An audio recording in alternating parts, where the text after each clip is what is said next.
7 Amazing Facts About Memorable Speeches. Throughout history, moments and histories have been marked by extraordinary speeches that have captivated audiences and inspired change. Delivered by presidents, activists, leaders, and preachers, these remarkable speeches remain an issue long after they have been delivered. On November 19, 1863, following a military example, Friday, the day President Abraham Lincoln kissed Lincoln, famous orator Edward Everett actually spoke for 2 hours. With a general yearning for something shorter, Lincoln's speech, at just 272 words, eloquently sums up the nation's comprehensible suffering and unwavering hope for resilience. Martin Luther King's iconic "I Have a Dream" speech, delivered on August 28, 1963, carries a dramatic surprise. Early that morning, King finished a draft of his speech. Interestingly, the memories of being in the stomach. Standing in front of the Lincoln Memorial later that day, King addressed a crowd of over 200,000 people.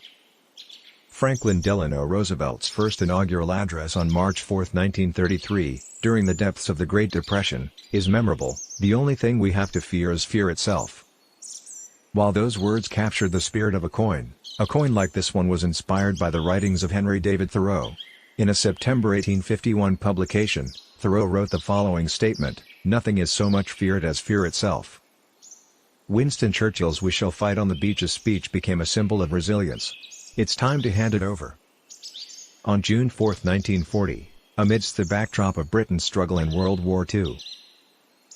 Even years later, the British public never had an opportunity to hear the rallying cry that personified their unwavering resolve. John F. Kennedy poignant at Rice University Stadium on September 12, 1962, a memorable phrase that has an astonishing origin. Declaring, "We choose to go to the moon in this decade and do other things," Kennedy urged the United States to press ahead in the space race against the Soviet Union. Before uttering those words, Kennedy added a touch of humor, without reciting "Why does Rice play Texas?"